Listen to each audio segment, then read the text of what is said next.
Praise the lord. అతి శ్రేష్టమైన యేసుక్రీస్తు నామములో మీ అందరికీ ఉదయకాలపు శుభాలు తెలియజేయుచున్నాను. ఈరోజు దేవుడు మనకు అనుగ్రహిస్తున్న అతి శ్రేష్టమైన వాగ్దానము యోహాను సువార్త 14వ అధ్యాయము 14వ వచనాన్ని చదువుకుందాము. నా నామమున మీరు నన్నేమి అడిగినను నేను చేతును. ఆయన నామములో మనం ఏది అడిగినా ఆయన చేస్తానని చెప్పి వాగ్దానం చేస్తున్నారు. అన్ని నామాల కంటే పైనామం ఆయన నామము. ఆయన నామములో ఎప్పుడైతే మనం ఏది అడిగినా దేవుడు చేస్తాడు. శృంగారం అనే దేవాలయం దగ్గర పుట్టినప్పటి నుంచి లేవలేని పరిస్థితిలో ఉన్న వ్యక్తిని పేతురు యోహానులు నజరేయుడైన యేసుక్రీస్తు నామములో లేచి నడమన్నప్పుడు ఆ వ్యక్తి లేచి నడిచాడు.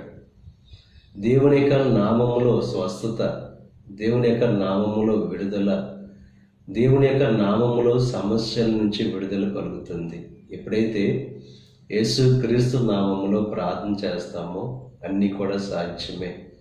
ఆయన నామములో గొప్ప కార్యాలు జరుగుతాయని చెప్పి నమ్మితే మన జీవితంలో ఆ నమ్మకాన్ని బట్టి దేవుడు శ్రేష్టమైన కార్యాలు జరిగిస్తాడు. నమ్ముట మన వలన అయితే నమ్మువానికి సమస్తము కూడా సాధ్యమే.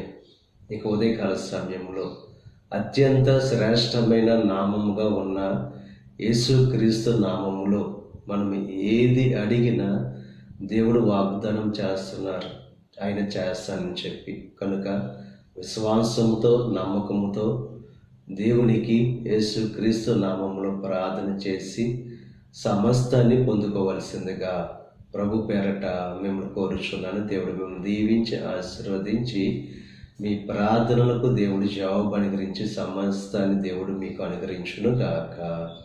ఆమేన్. ప్రార్థన చేసుకుందాం. పరిశుద్ధుడ, మహోన్నతుడ, కృప కలిగిన దేవ, ఈ ఉదయకాల సమయంలో అనుగ్రహించిన అతి శ్రేష్టమైన వాగ్దానాన్ని బట్టి నీకు స్తుతులు చెల్లిస్తున్నాం దేవా. నా నామమున మీరు నన్నేమి అడిగినను నేను చేతునని చెప్పి వాగ్దానం చేసావు. ఈ రోజు దేవ నీ నామంలో గృహం కొరకు, సంతానం కొరకు, ఉద్యోగాల కొరకు, సమస్యల నుంచి విడుదల కొరకు, ఆర్థిక ఇబ్బందుల నుంచి విడుదల కొరకు ఎవరైతే నీ నామములో ప్రార్థన చేస్తున్నారో దేవా,